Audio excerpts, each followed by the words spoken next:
Sur Africa 24, l'African Union Journal vous est présenté par Afreximbank.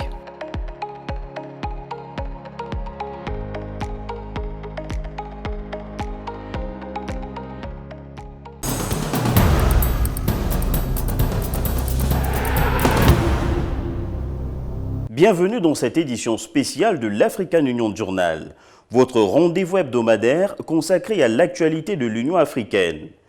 Dans ce numéro, nous mettons l'accent sur les progrès réguliers de la zone de libre-échange continentale africaine et sur la dynamique croissante de l'intégration économique de l'Afrique à travers le Biashara Africa 2026 à Lomé au Togo. Nous explorons également la volonté du continent de tirer parti de l'intelligence artificielle et des technologies développées localement pour transformer des secteurs clés malgré les défis persistants en matière d'infrastructures et de compétences.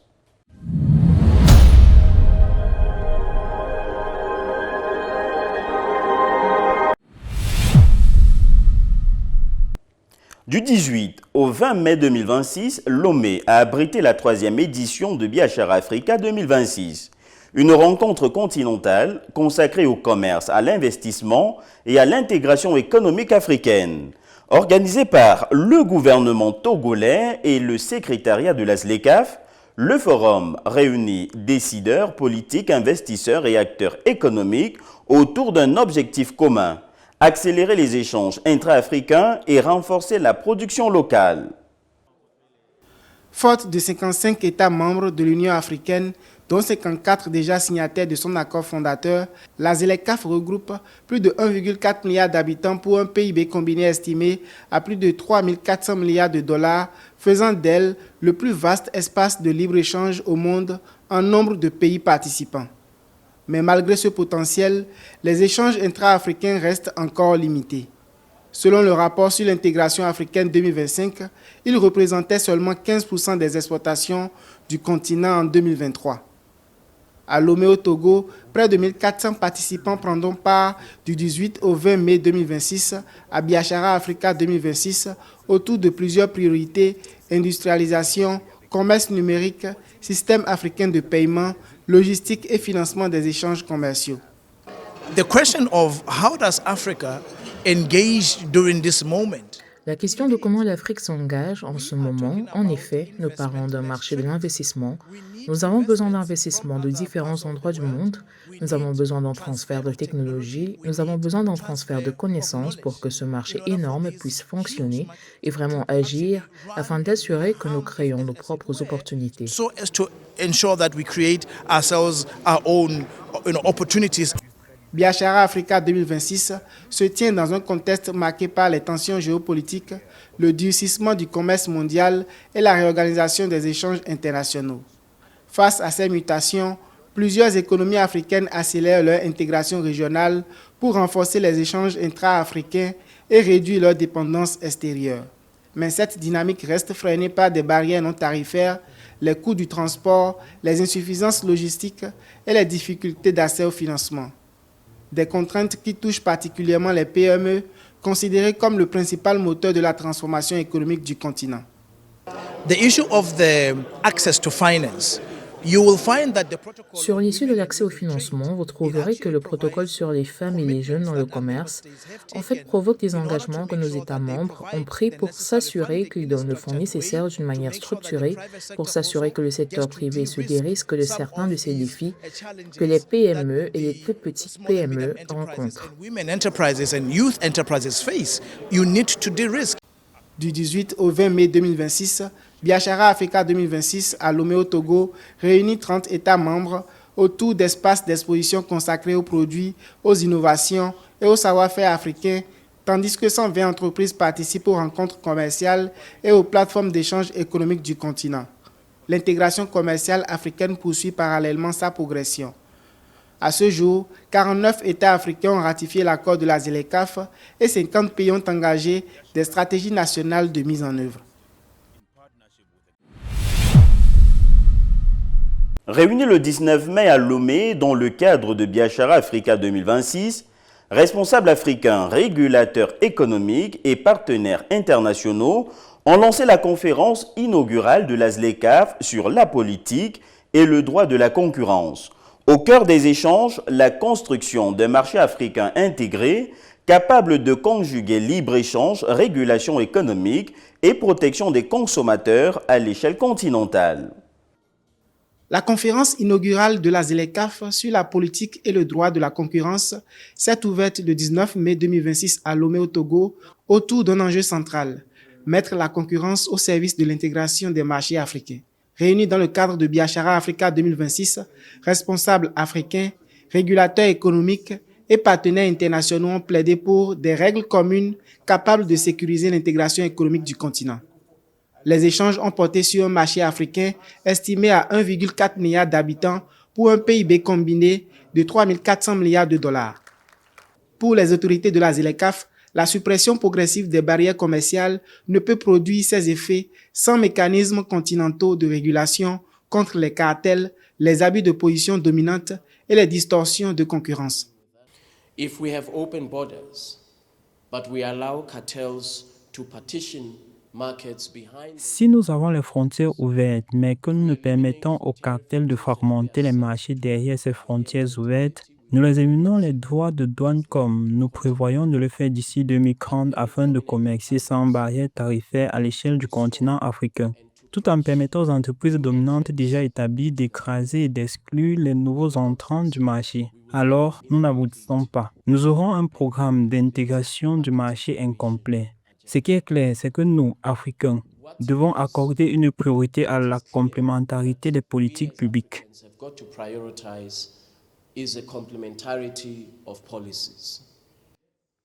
Le secrétaire général de la ZLECAf a rappelé que le protocole africain sur la concurrence, initié en 2010 et adopté en 2023, prévoit la création d'une autorité continentale chargée de réguler un marché de 1,4 milliard d'habitants, estimé à 3 400 milliards de dollars de PIB.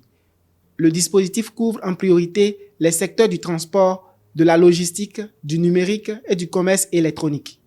Lors des panels, des experts ont évoqué la perspective d'un tribunal de la concurrence et d'un réseau africain de la concurrence destiné à renforcer l'application des règles à l'échelle continentale. Dans ce cadre, le Togo, pays hôte de la conférence inaugurale, a affirmé sa position parmi les 3 États africains les plus avancés dans l'opérationnalisation de la ZLECAf à travers la révision de sa stratégie nationale et l'actualisation de sa législation sur la concurrence. L'intensification de la concurrence internationale offre l'occasion de mettre en exergue les défis qui pèsent sur la régulation concurrentielle et le bien-être des consommateurs et d'adapter nos mécanismes afin de garantir une concurrence équitable et protéger tant les entreprises que les consommateurs. Lors de cette conférence inaugurale, le Togo a affirmé son ambition de devenir l'un des centres africains de référence dans la construction du marché commun continental. Au-delà des enjeux juridiques et réglementaires, les acteurs engagés dans la mise en œuvre de la ZLECAf portent une vision stratégique. Bâti d'ici 2030, un espace économique africain plus intégré, plus compétitif et davantage capable de soutenir l'industrialisation, les investissements et la transformation des économies du continent. Chefs d'État, décideurs publics, investisseurs et opérateurs économiques africains se retrouvent à Lomé au Togo pour la 3e édition de Biashara Africa 2026. Pendant 3 jours, la capitale togolaise a abrité une plateforme continentale dédiée au commerce intra-africain et à l'accélération de la mise en œuvre de la zone de libre-échange continentale africaine. Pendant 3 jours, responsables politiques, industriels, investisseurs et institutions financières africaines ont échangé sur les mécanismes capables d'accélérer la transformation économique du continent dans le cadre de la ZLECAf. Organisée par le secrétariat de la zone de libre-échange continentale africaine en partenariat avec le gouvernement togolais, Biashara Africa 2026 a principalement porté sur la compétitivité industrielle, les infrastructures régionales, la logistique commerciale et les chaînes de valeur africaines. 6 ans après l'entrée en vigueur de l'accord commercial continental, 50 États africains ont ratifié la ZLECAf et 26 commercent déjà sous ces règles préférentielles. En 2024, les échanges intra-africains ont atteint 220 milliards de dollars, soit une hausse de 12,5% en un an. Les projections du secrétariat de la ZLECAf tablent désormais sur un volume commercial pouvant atteindre 230 milliards de dollars d'ici 2027. Aujourd'hui encore, les coûts logistiques dans la région restent parmi les plus élevés du monde. Les barrières non tarifaires persistent. Les délais aux frontières ralentissent les échanges. Les discussions ont notamment mis en évidence le poids des contraintes logistiques dans le commerce africain. Malgré les avancées réglementaires enregistrées ces dernières années, les coûts de transport, les procédures douanières et les difficultés de circulation des marchandises continuent de limiter l'intégration économique continentale. Les secteurs de l'automobile, du textile, du numérique, de l'agro-industrie et des infrastructures ont été identifiés comme des leviers stratégiques capables de soutenir une industrialisation plus forte du continent et de renforcer la transformation locale des matières premières africaines. Progress on rules of origin, negotiations, including the breakthrough in sectors such as... Les progrès réalisés sur les règles d'origine ainsi que les avancées enregistrées dans les secteurs comme l'automobile, le textile et l'habillement montrent que les conditions nécessaires de l'industrialisation du continent sont progressivement réunies. To foster and build industrial development in Africa are steadily being achieved. Les promoteurs de la ZLECAf ont plaidé pour une montée en puissance des investissements industriels africains afin d'élargir les capacités de production du continent. Le secrétariat de la ZLECAf estime que l'intégration des chaînes de valeur régionales constitue l'un des principaux leviers capables d'augmenter durablement la part du commerce intra-africain, encore inférieure à 20% des échanges du continent. La zone de libre-échange continentale africaine cible par région des filières stratégiques à fort potentiel pour développer des écosystèmes industriels, pour monter en gamme dans les chaînes de valeur et tenir les maillons à forte valeur ajoutée. Cela a été dit tout à l'heure par le président d'Afreximbank. Au-delà du commerce, Biashara Africa 2026 a également mis l'accent sur la souveraineté économique africaine, la digitalisation des échanges, le financement des infrastructures régionales et le développement des corridors logistiques. Le Togo a misé notamment sur le port autonome de Lomé, les plateformes logistiques et la modernisation des services numériques pour renforcer son positionnement dans les échanges commerciaux ouest-africains.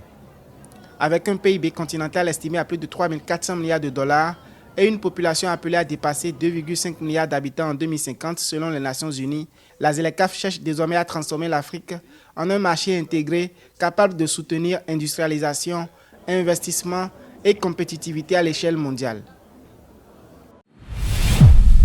À présent, l'actualité au sein des régions de l'Union africaine.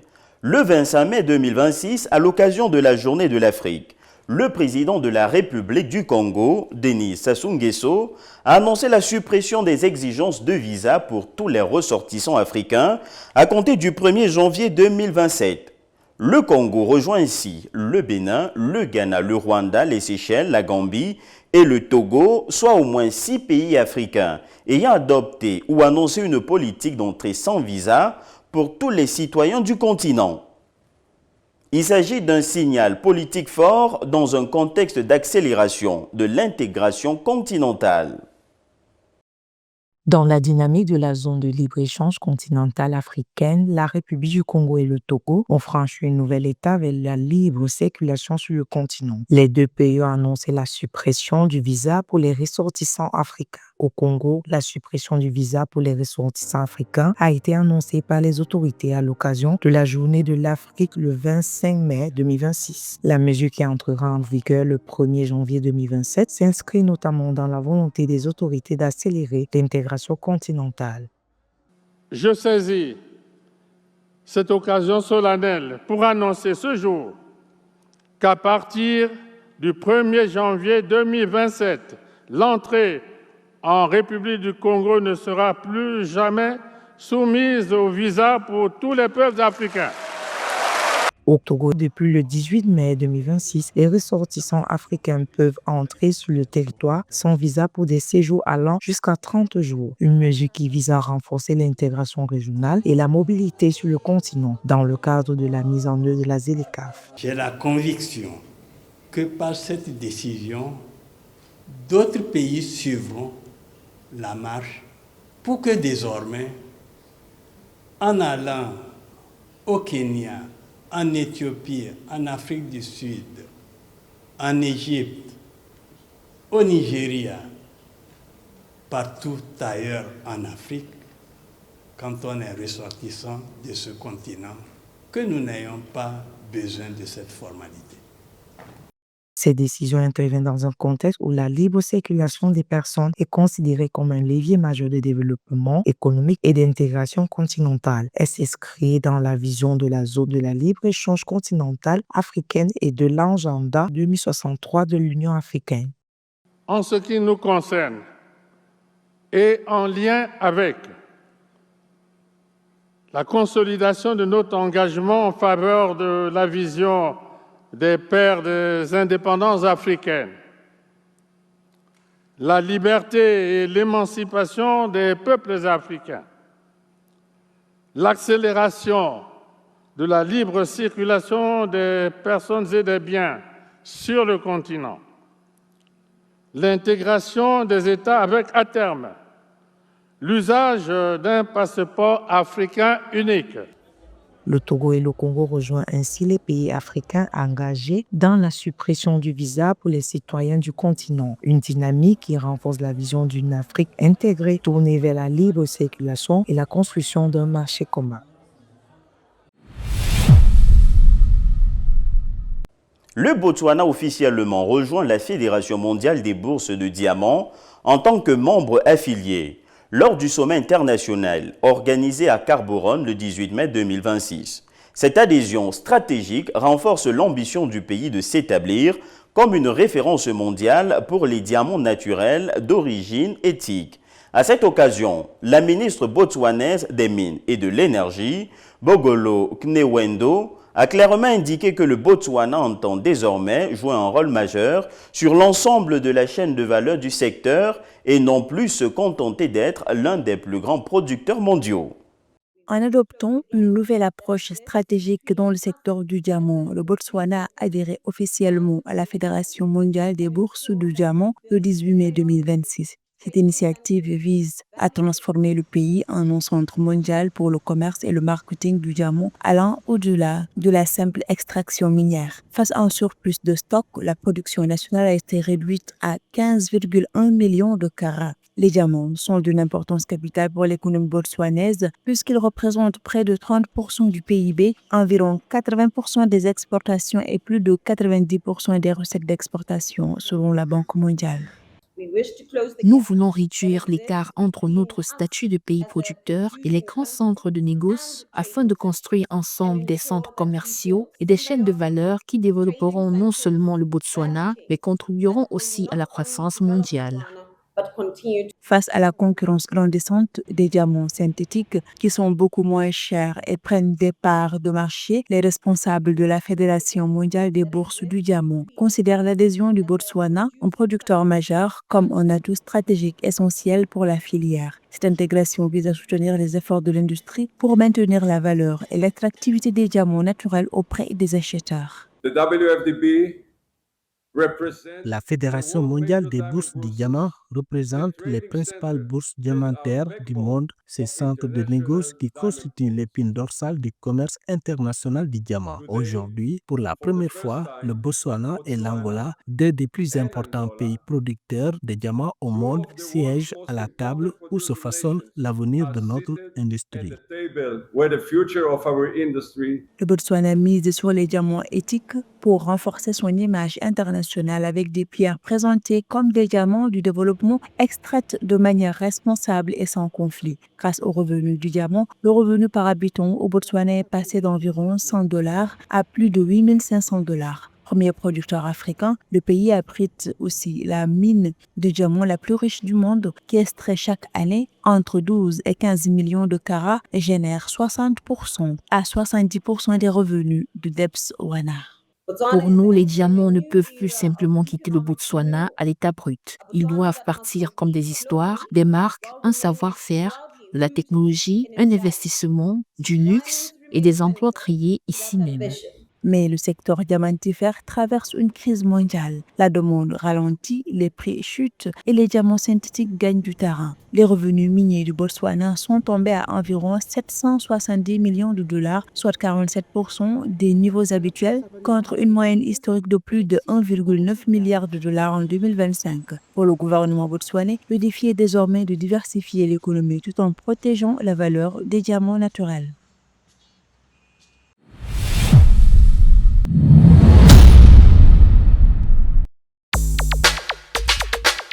La 49e session ordinaire du Conseil exécutif de l'Union africaine est prévue du 24 au 25 juin 2026 à El Alamein en Égypte. L'instance qui réunit les ministres des Affaires étrangères des États membres de l'Organisation panafricaine précédera la 8e réunion de coordination semestrielle entre l'Union africaine et les communautés économiques régionales CER prévue le 27 juin 2026. Sous la direction de l'actuel président de la Commission de l'Union africaine, Mahmoud Ali Youssouf, les chefs de la diplomatie africaine examineront des dossiers cruciaux axés sur le commerce, la souveraineté, l'intégration régionale et le développement durable. Les discussions s'inscriront directement dans la continuité de l'agenda 2063 et du thème de l'année 2026 de l'Union africaine dédié à l'accès durable à l'eau et à l'assainissement sécurisé sur le continent. La ville côtière d'El Alamein en Égypte accueille du 24 au 27 juin 2026 la 8e réunion de coordination semestrielle de l'Union africaine, des communautés économiques régionales et des mécanismes régionaux. Cette édition mettra l'accent sur les priorités du développement de l'Union africaine. Les dirigeants africains y évalueront l'état d'avancement de grands chantiers continentaux, notamment la résolution des conflits, la paix et la sécurité, le développement des infrastructures et de l'énergie, la promotion du libre-échange et du projet d'Afrique sans visa pour stimuler l'intégration régionale, la gestion de l'eau et l'assainissement, thématique centrale de l'année 2026 au sein de l'Union africaine.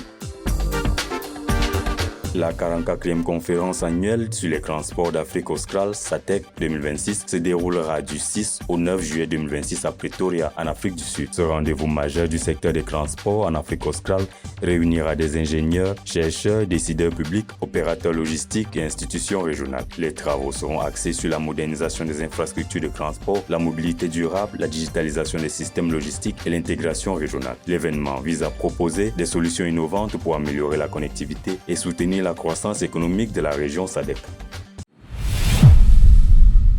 Ganmor Zanamwe, directeur de la facilitation du commerce et de la promotion des investissements Afreximbank, est au premier plan des efforts visant à renforcer l'intégration commerciale de l'Afrique et les flux d'investissement, alors que le continent progresse dans le cadre de la zone des libres-échanges continentale africaine.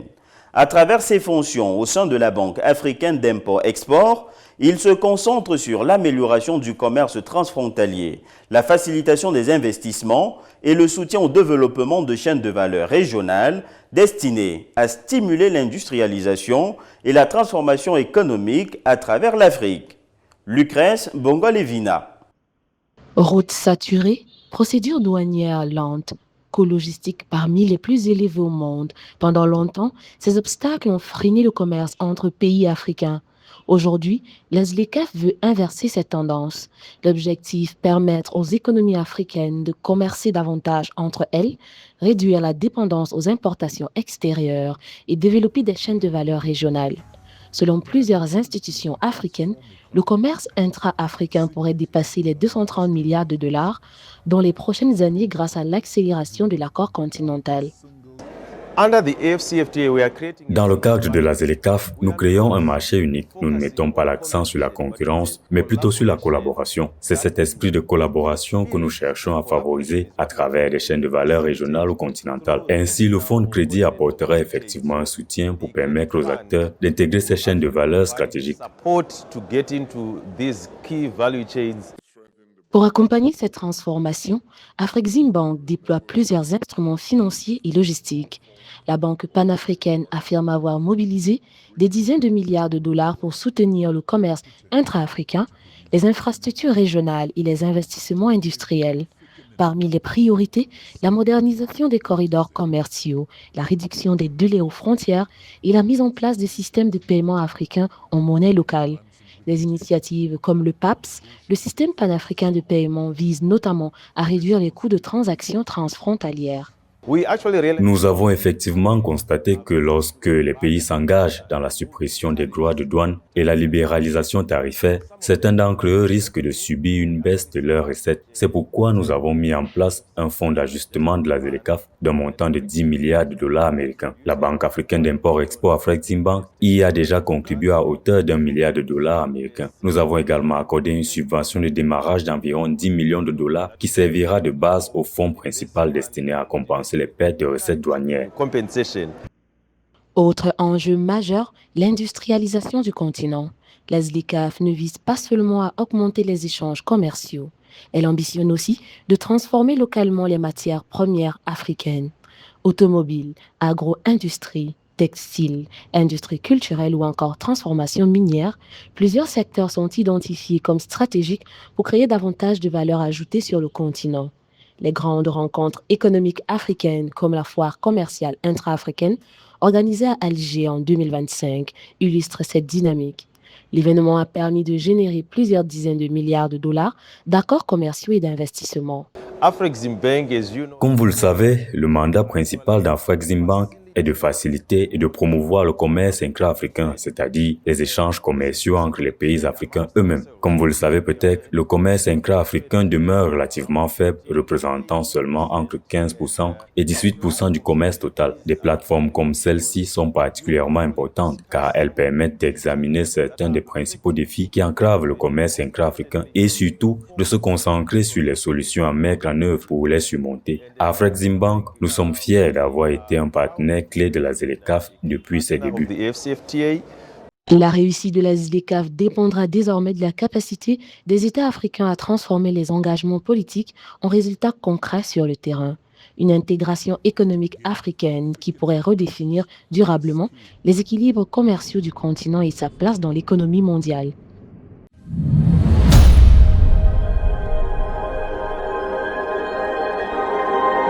Mesdames, Messieurs, merci d'avoir suivi cette édition de l'African Union Journal, préparée par l'ensemble de la rédaction.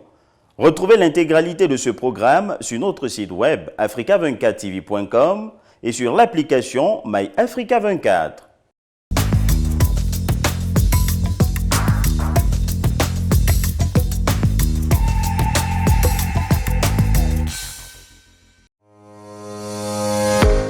Sur Africa 24, l'African Union Journal vous est présenté par Afreximbank.